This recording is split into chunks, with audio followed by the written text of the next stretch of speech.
दूसरा अधिकार प्रारंभ करते हैं, जिसमें गज स्वर्ग गमन और विद्याधर भाव वहाँ से आने के बाद प्राप्त करते हैं, और उसके बाद में फिर जो है तपस्या करके वो स्वर्ग जाते हैं। तो विद्युत प्रभु देव का भव का वर्णन प्रारंभ हो रहा है।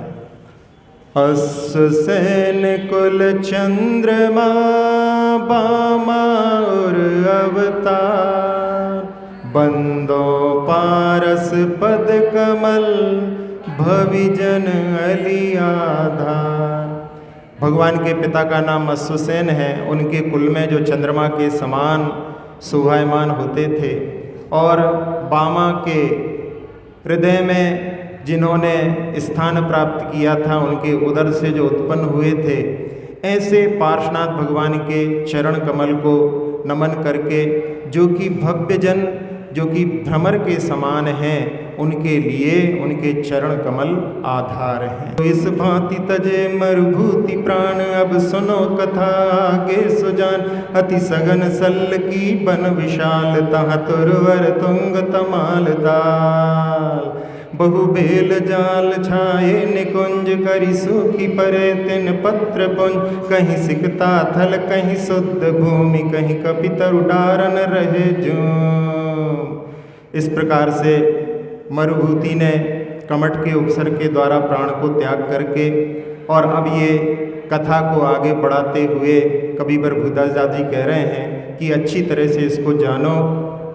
एक बहुत घना सल्ल की वन था, जो बहुत बड़ा था, जहाँ पर बड़े ऊंचे ऊंचे ताड़ के वृक्ष थे। वहाँ पर बहुत सारी बेलें के जाल छाए हुए थे, पूरा लता ग्रह के समान था, जहाँ पर कहीं कहीं सूखे पड़े हुए उन्हीं बेलों के वृक्षों के पत्रों का ढेर भी लगा हुआ था। कहीं पर बालू रेती के जो स्थल थे, कहीं पर जो है शुद्ध भूमि थी, और कहीं कपि यानी बानर वृक्ष की डालों पर झूम रहे थे। कहीं सजल थान कहीं गिरियो तंग, कहीं रीछ रोज बिचरे को रंग। तिस थानक आरत ध्यान दोष, उपजो बन हस्ती वज्र घोष। अति उन्नत मस्तक शिखर जास, मद जीवन झरना झरई तास। दीसे तम वरन विशाल देह, मनु गिरि जंगम दूसरो ए। वहाँ पर कहीं कहीं जल से युक्त स्थान था, कहीं पर ऊंची ऊंची पहाड़ियाँ थी, कहीं पर रीछ घूम रहे थे, और नीलगाय और हिरण भी वहाँ पर विचरण कर रहे थे। उसी स्थान पर आर्त ध्यान के दोष से वो मरुभूति वन हस्ती यानी वन में जंगल में हस्ती यानी हाथी के रूप में उत्पन्न हुआ, जिसका नाम वज्रघोष था, और जिसका उन्नत शिखर जो मस्तक था, वो शिखर जो है बड़ा ही उन्नत था, और जिससे मद रूपी जल का झरना झरता था, और उसका काला वर्ण, बड़ी विशाल देह, ऐसा लगता था मानो चलता फिरता दूसरा पर्वत ही हो। जाको तन नख सिख क्षोभ बंत, मूसलोपम दीरघ धवल दंत। मद भीजे जल के जुगल गंड, छिन छिन सो फेरे सुंड दंड। जो वरुणा नामे कमठ नार, पोदनपुर निवसे निराधार। सो मरती हतनी हुई यान, तिस संग रमे नित रंजमान। उसके तन से लेकर के नख तक, जो तन के यानी उसका जो तन था, वो नख से सिख तक जो है शोभवंत यानी शोभायमान था, और उसकी मूसल के समान बड़े बड़े सफ़ेद सफ़ेद दांत थे, और मद से भीगे हुए उसके दोनों गाल, वहाँ पर उसकी जो है झलक अलग ही दिखती थी, और वो क्षण क्षण में अपनी सुंड को दांतों के ऊपर फेरता था। जो वरुणा नाम की कमठ की नारी थी, वो पोदनपुर में जब उसके पति का निधन हो गया, छोड़ करके चला गया, तो उस समय निराधार थी। वो भी आर ध्यान के कारण मर करके और यहाँ पर आकर के हथनी के रूप में उत्पन्न हुई थी। उसके साथ में ये वज्रघोष हाथी नित जो है रमता था और उसमें खुश होता था। कबहि बहुखंडे बिरछ बेल, कबहि रज रंजित करहि केल, कबहि सरवर में तिरहि जाय, कबहि जल छिरके मत काय, कबहि मुख पंकज तोरि देत, कबहि दह कांदो अंग ले। इसमें एक पंक्ति और होगी, लेकिन लगता है कि जो हस्तलिखित ग्रंथ से लिखते समय वो जो है मिस हो गई होगी या उसका उतारना संभव नहीं होगा, तो इसमें एक ही जो है पंक्ति है। तो वो वहाँ पर जंगल में रहते हुए, भ्रमण करते हुए कभी वृक्षों को कभी बेलों को जो है खंड खंड कर देता था और वहाँ पर रज में रंजित होकर के, यानी धूल को जैसे पाउडर जैसा लगा करके वो वहाँ पर क्रीड़ाएँ करता था। कभी सरोवर में जाकर के तैरता था और कभी अपने शरीर पर जो मत्त थी उसके ऊपर जल को जो है छिड़कता था। कभी जो अपने मुख से पंकजों को तोड़ देता था, कमलों को तोड़ देता था, और कभी कभी अपने शरीर पर वो कीचड़ को लगा लेता था जैसे लोग उपटन लगाते हैं। यो सुछंद क्रीड़ा करे बरुना हथनी स, बन निब से बारण बली मारण सील समत। सुछंद क्रीड़ा करता था वरुणा नाम की हथनी, जो पूर्व में वरुणा नाम था, उस हथनी के साथ में। इस प्रकार से वो वन में जो बलवान हाथी था, जो कि मारण स्वभाव से समर्थ था, वहाँ पर रहता था। एक दिवस नरविंद नरेश, जो विमान में स्वर्ग सुरेश, यो निज महलन निब से भूप, देखियो बादल एक अनूप। तुंग शिखर अति उज्जवल महा, मानो मंदिर ही बनी रहा, नरबे निरखी चिंतवे ताम, ऐसो ही करिए जिन धाम। एक दिन राजा अरविंद अपने महल में ऊपर निवास कर रहे थे और उस समय में उनका जो निवास था उसके लिए कहा कि जैसे स्वर्ग में इंद्र निवास करता है, वो अपने महल में निवास कर रहे थे और उनकी दृष्टि एक बार आकाश की ओर गई, जहाँ पर उन्होंने एक बहुत अनुपम बादल को देखा, जिसका ऊंचा शिखर बहुत ही उज्जवल था और ऐसा लग रहा था मानो विशालकाय मंदिर ही हो। उस समय में राजा उसको देख करके मन में ऐसा चिंतन करते हैं कि मैं ऐसा ही जिनेंद्र भगवान का मंदिर बनवाऊंगा। लिखन हेत कागद कर लयो, इतनो सो स्वरूप मिट गयो, तब भूपति उर करे विचार, जगत रीति सब अथिर असार। तन धन राज संपदा सबे, यों ही बिनस जाएगी अबे, मोह मत प्राणी हट गए, अथिर वस्तु को थिर सरद है। उन्होंने उस चित्र को उकेरने के लिए अपने हाथ में कागज को लिया, लेकिन इतने में ही वो बादल पूरा मिट गया। और उस समय में राजा विचार करते हैं अपने हृदय में कि ये जगत की रीति सब अस्थिर है, असार है। इस प्रकार से अनित्य भावना का चिंतन करते हैं और तन धन राज संपदा ये सारी कब विनश जाए इसमें कोई भरोसा नहीं। और मोह के वशीभूत होकर के प्राणी हठ को ग्रहण करता है, अस्थिर वस्तुओं को भी स्थिर जो है श्रद्धान करता है। जो पर रूप पदार्थ जाते, अपने माने दिन रात, भोग भाव सब दुख के है, तिन्ही को जाने सुख खेत। जो माचन को दो पर भाव, जाए जथारथ दृष्टि स्वभाव, समझे पुरुष और की ओर, त्यों ही जग जीवन की दौर। जितनी भी पर पदार्थों की पंक्ति है, समूह है, वो सबको अपना मानता है, दिन रात जो है उनको अपना ही स्वीकार करता है, और जो इनके प्रति भोग का भाव होता है वो सब दुख के हेतु हैं, और उनको वो जो है सुख का क्षेत्र मानता है। जैसे कोई ने जो मद से भरी हुई गोदों का यदि पान कर लेता है, खा लेता है, तो उसके प्रभाव से उसकी यथार्थ दृष्टि का जो स्वभाव है वो नष्ट हो जाता है। वो पुरुष कुछ का कुछ समझता है और इसी प्रकार से ये संसार का भ्रमण फेरा उसी के कारण चल रहा है। पुत्र कलत्र मित्र जन जे, स्वार्थ लगे सगे सबए, सुपन स्वरूप सकल संभोग, निज हित हेत विलंब न जो।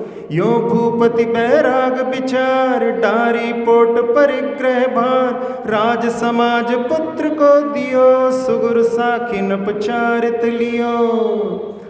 पुत्र कलत्र यानी पत्नी, मित्रजन जितने भी हैं, जब तक स्वार्थ सत्ता है तब तक जो हैं सगे लगते हैं, स्वार्थ नष्ट होते हुए सब पराये लगने लगते हैं। और स्वप्नों के समान जितने भी भोग के स्थान हैं वो सब इसी प्रकार के हैं और इसमें अब जो है विलंब नहीं करना चाहिए। अपने कल्याण के लिए अब विलंब करना योग्य नहीं। इस प्रकार से भूपति राजा अपने मन में वैराग्य के भावों को विचार कर रहे थे और उसके बाद में उन्होंने अपने ऊपर रखी हुई परिग्रह की पोटली को, जो कि बहुत भारी थी, उसको उतार दिया और जो राज संबंधी जितने भी दल बल थे, समूह थे, वो सब पुत्र को सौंप दिए और अपने गुरु की साक्षी में उन राजा ने चारित्र को ग्रहण कर लिया।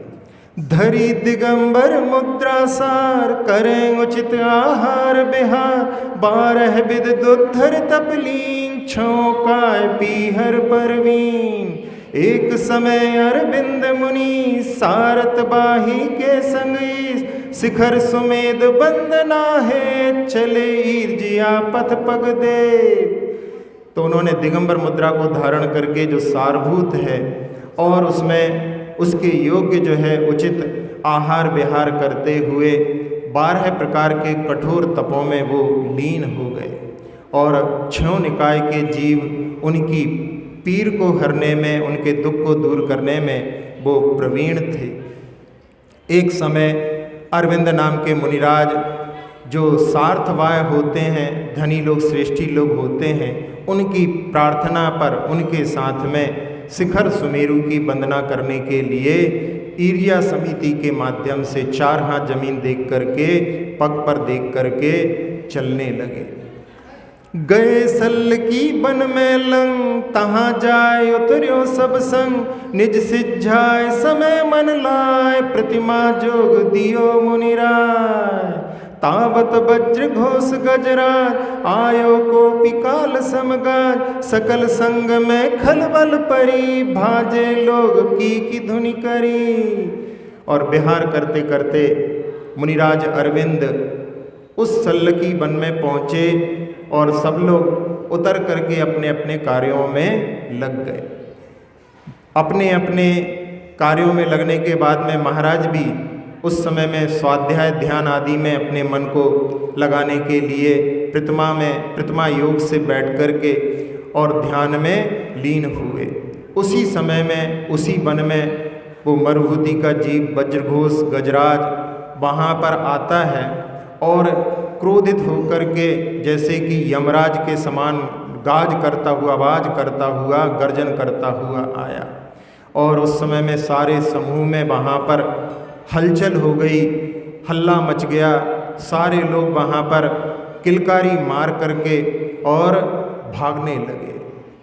गज के धके पर्यो जो को, सो प्राणी पहुँचो पर लो, मारे तो रगत साए गैल, मारे मारग हारे बैल, मारे भूख कर हा खरे, मारे जन भाजे भय भरे, इह विधि हाथी करत संघार, मुनि सन्मुख आयो किलकार।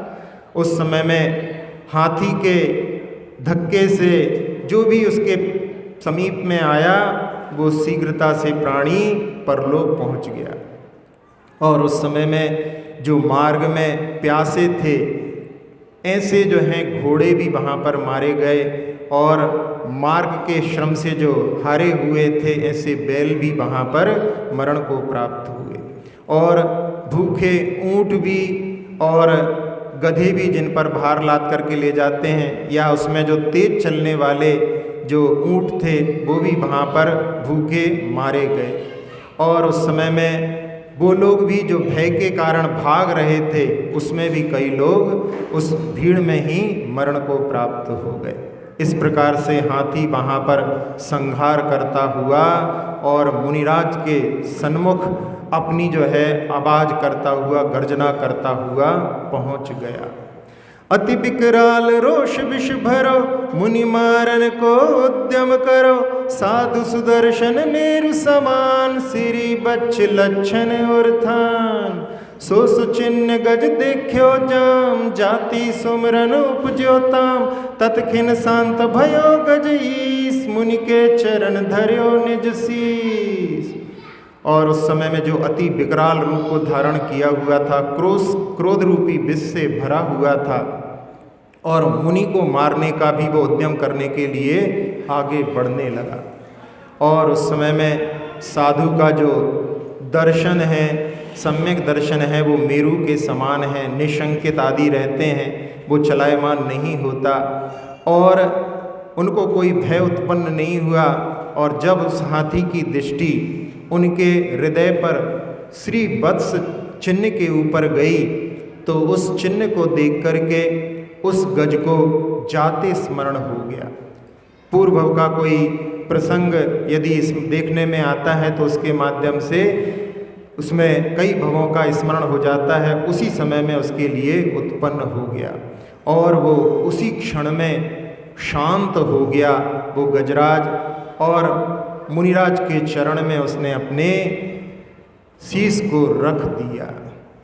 तब मुनि चबे मधुर धुनि महा, रे गयंद यह कीनो कहा, हिंसा करम परम अगहेत, हिंसा दुर्गति के दुख देत, हिंसा सो भमिये संसार, हिंसा निज पर को दुख का, ते ये जीव विधुन से आए, पातक ते न डर्यो गजराय।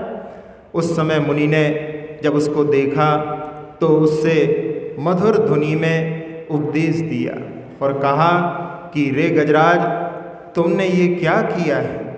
हिंसा से तुमने जो पाप का अर्जन किया है, क्योंकि हिंसा जो है सर्वोच्च पाप का हेतु है और हिंसा ही दुर्गतियों के दुखों को देने वाला है। हिंसा से ही जीव संसार में भ्रमण करता है। हिंसा अपने और पर के लिए दुख को देने वाली है। तुमने ये जीवों का विध्वंस करके आए हो, तुम इसके पाप से डर नहीं रहे हो हे गजराज। देखी देखी अग के फल कौन, लही विप्रते कुंजर जोन, तू मंत्री मरुभूति सुजान, मैं अरविंद क्यों न पहचान।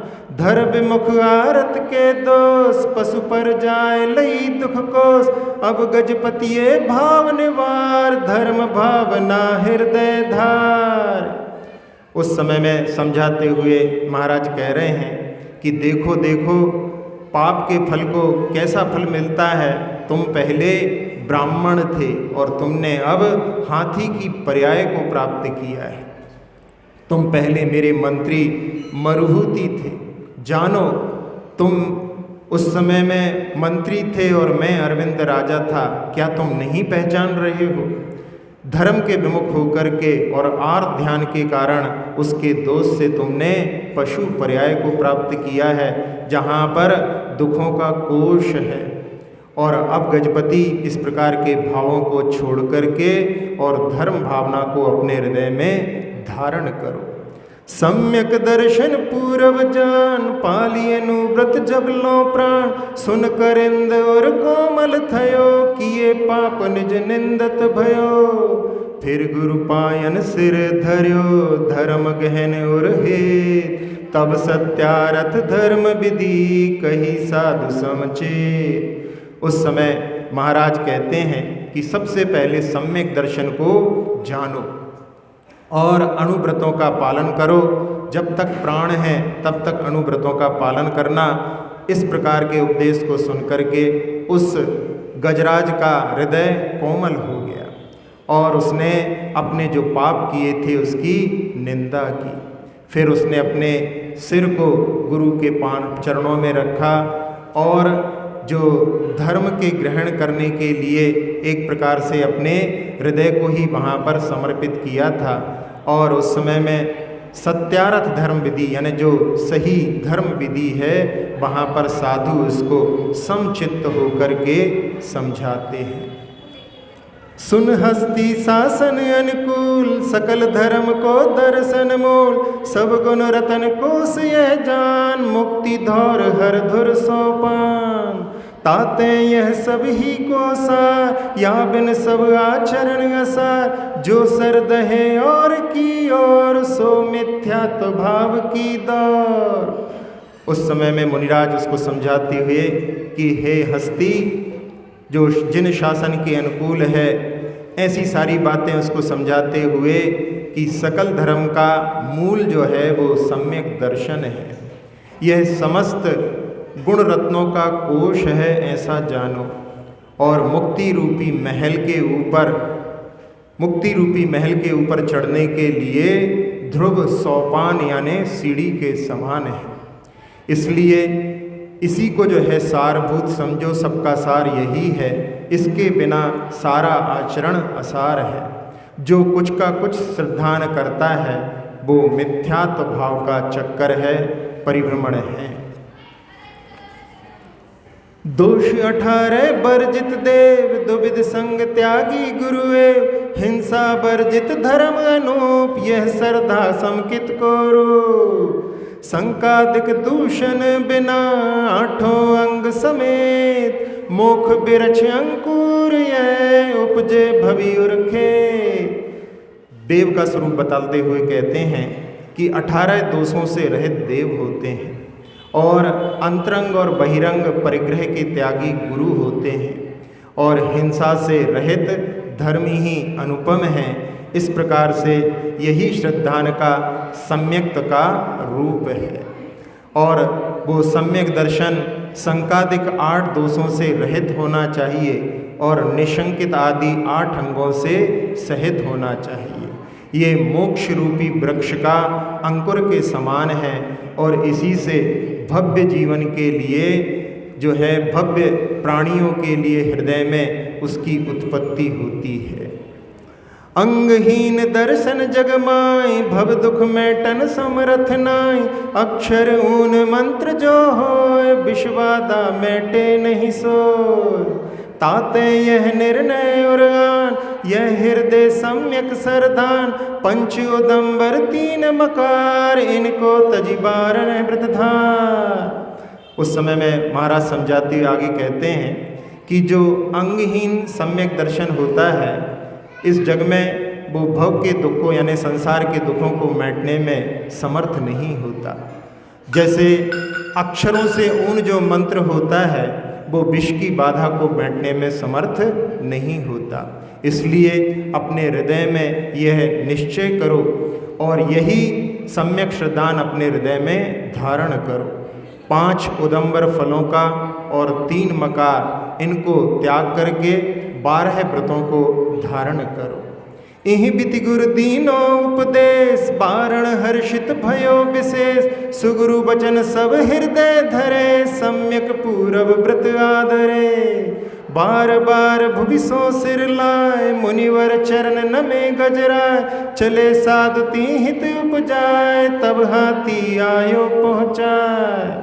इस प्रकार से गुरु के द्वारा जो दिया गया उपदेश है उसको उसने बड़े हर्षित होकर के उस हाथी ने सुना और अपने हृदय में गुरु के वचनों को धारण कर लिया और सम्यक पूर्वक उसने उन व्रतों को आदर सहित ग्रहण कर लिया और बार बार जो है पृथ्वी पर अपने सिर को रख कर के उन मुनिराज के चरण में वो गजराज नमन करता है और उस के लिए हित का मार्ग दिखला करके साधु जब आगे के लिए चलते हैं तो हाथी उनको बहुत दूर तक पहुंचा करके वापस अपने वन की ओर लौट आता है।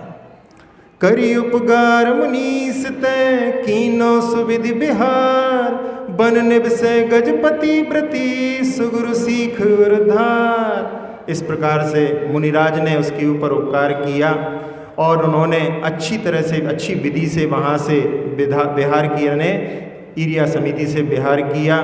और उस वन में वो गजपति गजराज वहाँ पर व्रती के रूप में निवास करता था और जो गुरु ने उसको सीख दी थी उसको अपने हृदय में धारण करता था।